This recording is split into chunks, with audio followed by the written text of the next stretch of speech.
he's actually a leader that's provided true inspiration, not just for his people of Burkina Faso, but for everyone around the world. Now, all over the world, you can see workers have been in instant struggle with big capital all over. Be it if you're in the public sector or if you're in the private sector. And I think if we take an example like this, and stand up for countries like this and learn from it, we too have a better prosperity, not just for ourselves now, but for generations to come. I entered the workforce and I did an apprenticeship. I did a 4-year apprenticeship. You had to complete it full. Yeah, it was everything, all the costs were covered by the employer, both your books, yearly technical books, and your TAFE fees, or technical college we call it back then. And now you're seeing what's happened with the trades now. Even too, they've de-skilled them to a certain point. In fact, all we're doing is producing young assembly workers. We're not actually producing tradesmen, I won't say trade.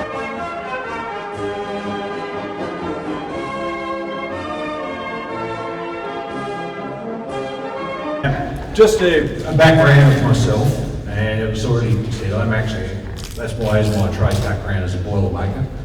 I've been a member of the union well over 30 years. I joined up when I was an apprentice. I had the senior convener of our shop committee came up to me, and a few others at the time, and I joined up straight away. There was no questions asked. I said, give me that cart, I'm joining. And I learned a lot about politics, especially mainly class politics. And there was some really fine, over the years, I met some really fine people from the shop floor. Oilmakers, painters and dockers, some electricians. They taught me what I was. Some very basic fundamentals, and at the end of the day, we do not have any interest with our employers at all, and that we had to stick to ourselves. And most important thing is, we weren't going to achieve anything by ourselves, but we always had to stick together, one way or the other. I'm from the Australian Union movement. I am proud to be part of that. We've got a very fine history of all sorts of social causes. Anti-imperialist, I'll give you some examples. World War I. We're at the forefront against conscription before, and it was something we're also at the forefront of our Indonesian independence. We refused to load Dutch ships. Wow. The Wharfies did, and they often achieved We're also at the forefront in just prior to World War I, where Wharfies, themselves dock workers, refused to load pig iron to Japan because they knew full well what was happening. It was actually in solidarity with the Chinese people at the time against Japan. And we knew full well what that pig iron was going to be used against eventually. Furthermore, and this was interesting when we're talking about an imperialist struggle, the Vietnam moratoriums we had at the time. Well, in Australia, the reason why we were successful in pulling out of Vietnam, it was because of our labour. We ceased working. It wasn't because of just big marches and great speeches. It's because we were prepared to do it, and we did it. Shut down industry, we're out, and we did. And that actually forced the government, and then we got Britain, right, we're pulling Australia out of Vietnam. We weren't going to work anymore and cooperate with this. It took a lot of time to organising. It didn't happen overnight, but that was actually through good leadership and communist leadership as well, but that was going out amongst workers, educating them what that was all about. That was some examples. Later on, unfortunately, there was a lot of infiltration in our union movement as well. They learned the powers that be, along with the CIA and everything else, saw what was going on, and they tried to co-opt it. And to this day, you can see where some damage has been done, and we're trying to reverse that. But it didn't stop a lot of us to keep that international solidarity up. I've also been involved in trade unions for Gaza, or for Palestine, and we've that's quite a cross-broad section of us, and we have turned up to the Palestinian rallies with our union contingents as well. We've still got a lot of work and outreach work to do there amongst members, because a lot of people do not understand completely the whole complex. It's not complex, but what was going on behind there. Yeah, I'm not going to talk about wages, conditions, and sure, you know, we've set the benchmark. You know, I'm actually glad I'm in the city of Chicago, the home of May Day. Yeah. But keep in mind, we did beat to Americans 28 hour a day. 21st of April 1856, the stonemasons in Melbourne won the first 8 hour day ever in Melbourne. Wow. So they ceased work, they marched through Melbourne, and this was 2 years after some very important struggles we had on the early goldfields. I'll get that in a minute. And yes, we're the benchmark in occupation, health and safety, holidays, many other things that we benefit today as well. Yes, and exactly right. That's all because we actually had an understanding of what we're in for. It took some time, education. I love the old term, educate, agitate, and you organise. And that's a simple thing when you're organising. What's the most basic principle of organising? It's the 101, building relations with people. Yes. And that's what, and I'm glad to see this is what the CPI is doing here in the United States. You're building the relations with ordinary people. That's the start where you have to do. And I think it was good for a little while they're doing some outreach work.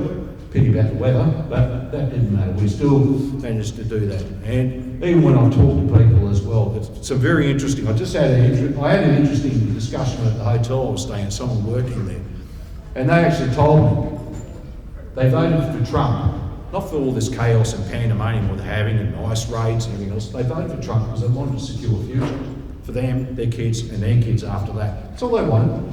Nothing more, nothing less. Able to get by, have a decent living. That's all they wanted. They weren't asking for any more than that. But now, this is what they're up against. And I can see that. Look, in Australia, we're also up against very, very similar circumstances. What I've been hearing today, there's nothing dissimilar about us in Australia, right? We have big cost of living issues there. Price of housing is extraordinary. And most of we have a generation that will never have it in their own home, ever. And rentals is through the roof as well. And that people are living themselves homeless on the streets or in their cars. So it's becoming very similar to what's happening in the United States. So that is a prime and big concern for us in Australia.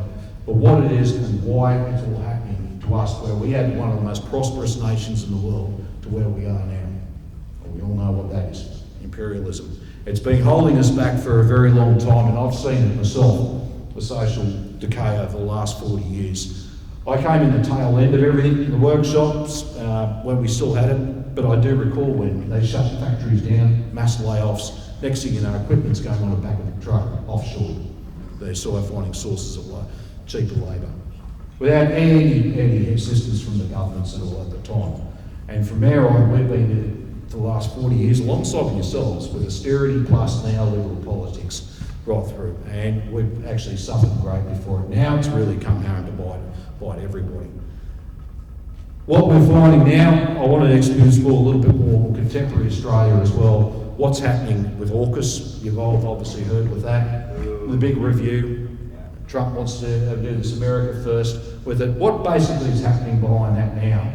Besides us throwing $368 billion at this project, which will never see a submarine, if we're lucky, they want us to double that, plus guaranteed if something happens, the US is at war, they can actually take those submarines off us straight away. We'll be lucky to ever see, I'll be lucky if I'm still alive to see a submarine. It's a catastrophe. And we don't need it. Actually, our former Prime Minister, Paul Keating, finally I agree with him, on the AUKUS issue. That was actually a relief to hear someone, a senior politician, come out and actually spoke against it and really condemned the current federal government for doing so as well. Regardless of it, we might have a Labor Party in, but so what? They're just like the British Labor Party. They are tailing imperialism big time. And just recently as well, regarding with Trump's now tariffs on Australia, 200% tariffs on pharmaceuticals and 50% on everything else. I'll more on that in a minute, but he actually was Penny Wong and Anthony Albanese. What's the response? Nothing. In fact, all they can talk about is how we're going to have to be secure from China. That's all they're concerned about. So, it goes on, it gets better. At least Trump's doing one thing for us in a favour. He's completely exposing it. And what is healthy to see is even people from more liberal-minded people even discussing, well, this is no longer happening for us. We need to steer our own course.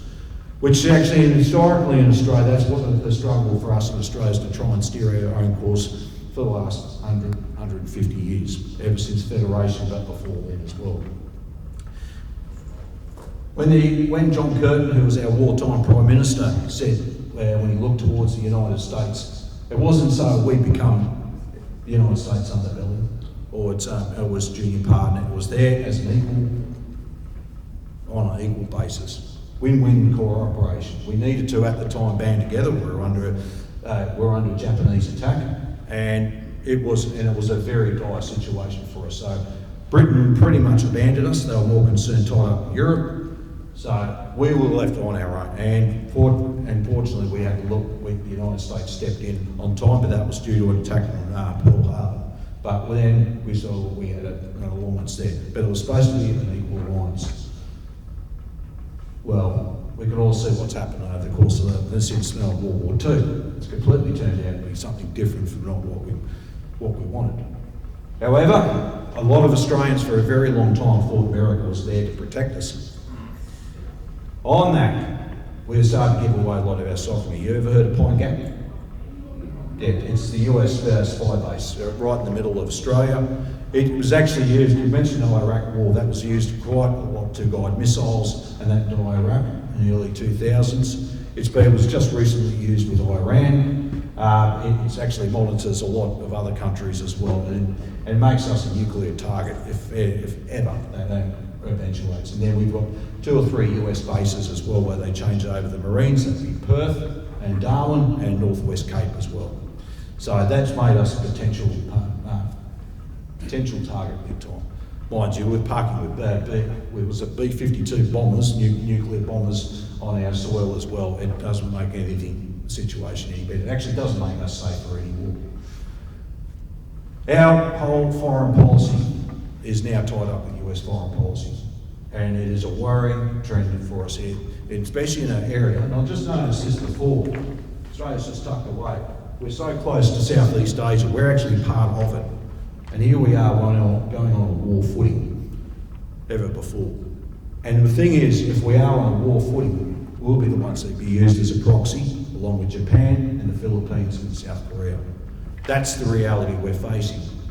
And the questions that's been put towards people, do you want your kids dying over Taiwan? Seriously, Taiwan has no strategic interest in us whatsoever, nothing. Our biggest trading partner now is China. So what the hell are we doing?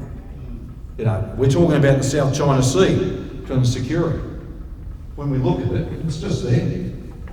What a great economic zone to be in. When Paul Keating said our security is in Asia, not from Asia, not against Asia, it's in Asia.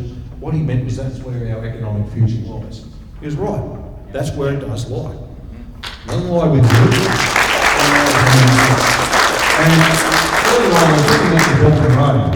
And I thought, why aren't we part of that? That'd be fantastic for us. Even our shipping would be a lot cheaper as well. Darwin should be actually a major port. It's our northernmost capital city. And you think, honestly, that's where we'd be developing. But why aren't we? I mean, the fact is, we're held back by imperialism. Anglo-American finance has been holding Australia back for a very long time. And unfortunately, for us, with the way we're still continuing on, we're going to become an economic backwater. Our manufacturing capacity is down to about 6%. We're mainly a service sector and tourism, some agriculture. We should be a major food bowl. That's what we were planning to be. I don't know what's happened to that. And now they want us to go on a war footing. And I don't know how we're going to sustain ourselves. Because one thing about Australia's military capacity, we do not have the capacity to even support ourselves along with the United States doing so. We don't have the stocks to do it, we don't have the industry, I don't know how the hell we're going to get through that. So if anyone's ex-military in this room, they can't quite understand that, we just do not have that capacity. So this is where, obviously, coming back home, the reason why the costs of living are high, why we're not getting anything out of this anymore. And I want to say this, there is still a push, there's people dreaming they want to go back to the past. Well, it ain't going back to the past either. But as I said, there is a glimmer of hope. There are people starting to question things. They want to move forward in a different direction. They don't quite understand geopolitics as yet, some do. And we're also up against a situation where the media is controlled by, most of it, 70% by Murdoch. And obviously he still wants to China, what we call China bash, and put the anti-China language out there. But it is slowly changing. Actually, the younger generations are quite refreshing because they don't get their news source from Murdoch. They go straight from straight off the internet. But our struggle for independence has been going on for well over a long time now. And I just mentioned the goldfields before. I live in the city of Bendigo, and through central Victoria at that time. When it was first found, gold was found in 1851, there was a massive migration into the central goldfields. Castlemaine or Forest Creek diggings was the first site. And consequently, in the colony of Victoria at the time, it was just a recently formed self-governing colony. There was one problem they had, a labour shortage. Because everyone was heading to make their riches to the goldfield. And understandably so, because labour conditions were quite poor, so why wouldn't you? There's nothing wrong with trying to improve your situation, so that's what they saw. Of course, what did the governor do at the time? Introduce a tax. I think your forebears knew something about a tax as well, against your will. Yeah?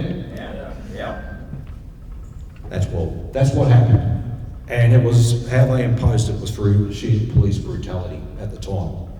They put a licence fee on. Even if you didn't find any gold, you still had to pay it. And it wouldn't matter if you're not panning for gold or digging for gold. If you happen to own a market garden, a blacksmith shop, a corner shop, you still had to pay gold tax. So that's what, and the only people that are exempt from it, if you landed squattocracy or top military brass. So everyone else had to pay this. You could just imagine it caused an uproar. The first, what we call the monster meetings, happened in Castlemaine, which is just south of Bendigo, in 1851. And then eventually spread to Bendigo itself, where at that time the population was very well organised and the governor backed off. Consequently, he was replaced by another governor, and Governor Hoffman. And in the following year, it all erupted at Ballarat. The city is about an hour and a half southwest of where I live. And there they imposed even more tax and a much more heavier fines as well, along with jail sentences. Remember too, the goldfields was quite a melting pot for all people from all around the world. We had German and Italian revolutionaries, French revolutionaries, British Chartists, we had Irish rebels, we had Californians that came from the goldfields. We had people from all over, and even the Chinese as well, they came with us. You could just imagine the cultural melting pot we had there. And the ideas and the organisation. There was quite a lot of intense debates at the time. But eventually on the 11th of November 1854, this beautiful flag I've got in my hand was unfurled on Bakery Hill. I hope you like it.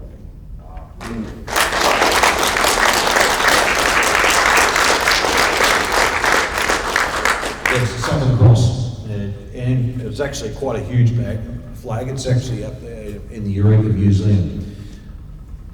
Hold this on, just drop that. Shouldn't do that. That was flown, and there was a swear to allegiance to the Southern Cross. It was flown and placed at Bakery Hill on the other side of Ballarat, right deliberately, where on the other side of the valley was the government camp. And it was there as an act of defiance, but it was there, we knew full well they had to fight. Unfortunately, when it came to the morning of the 3rd of December 1854, the stockaders, we called them at the time, the diggers, were caught off guard by the garrison that came in, and there was a short battle that rised. It didn't last that long, it was actually near massacre, an hour-long massacre. But out of that, there was reprisals, but the authorities then knew full well that they were going to have a full-on revolution in Victoria. They could have actually and this is the British authorities thought, oh, we could have another war of independence here if we don't do something. The long story short, we did gain universal male suffrage because we weren't allowed to vote right then, not as you were, once again, landed squattocracy, had money, had a lot of money, wealth and property to show it, or if you're a British top brass military. So when we formed the first proper parliaments, and through that a lot of rights are then going on. And from there, that's actually stemmed a lot of our union movement as well, from that struggle. And from there on, and we've actually carried that flag on many union struggles but it's maybe been primarily used for that. But for that, that was also our first time we wanted to have our own charter, our own way forward.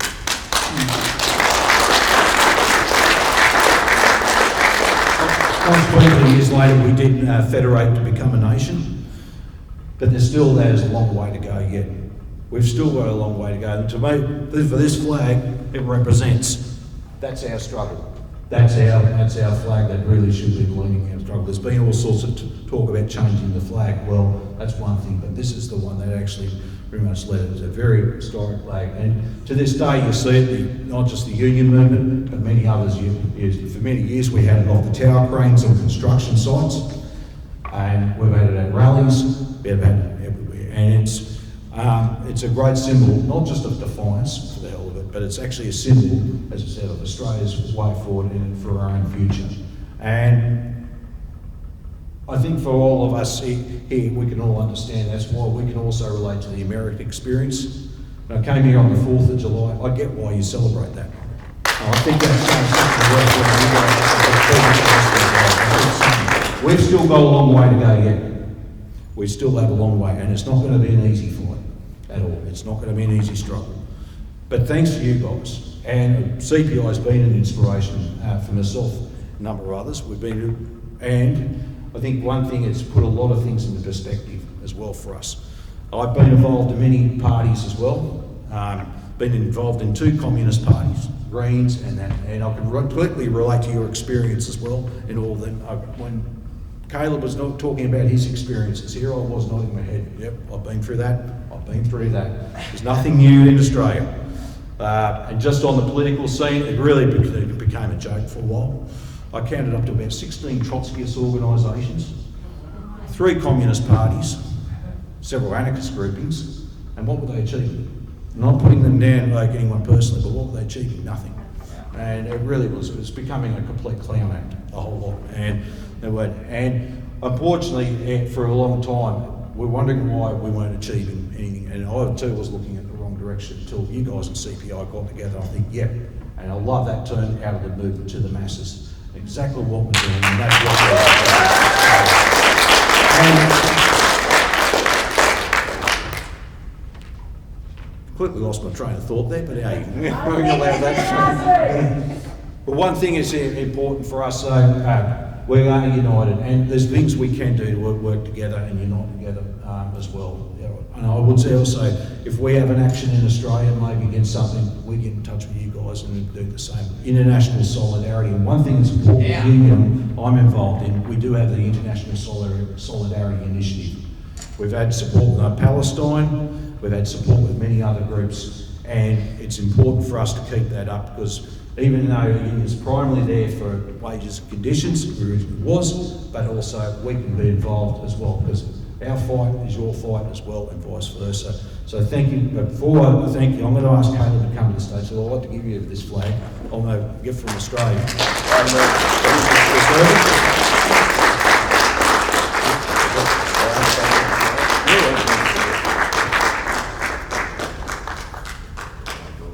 Yep. All right.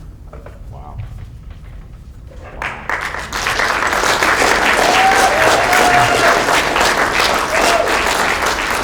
Dare to struggle. If you don't fight, you lose. That's how we actually say it in Australia, the union movement. I know you say dare to struggle, dare to win, but we also say if you don't fight, you lose. And I think it's so we really put about it. So once again, if you could say it, dare to struggle, dare to win. If you don't fight, you lose. Well done, and thank you very much for that.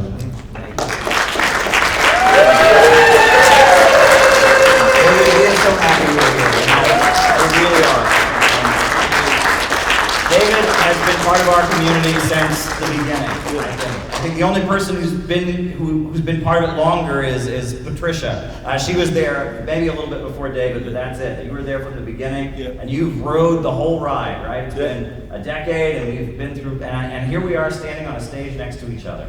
And I'm so glad you're here, and thank you for everything. And you are just an inspiration to all of us. And give my best love to Ellen and Rice and everybody in Australia, because it is one global struggle. And we have so much in common. Thank you.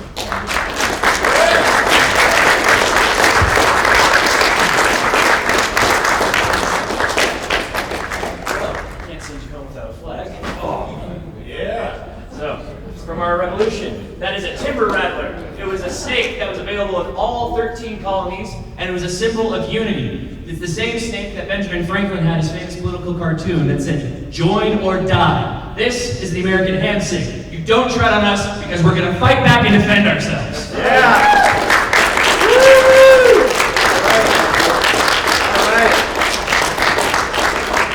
Anti-Imperialism.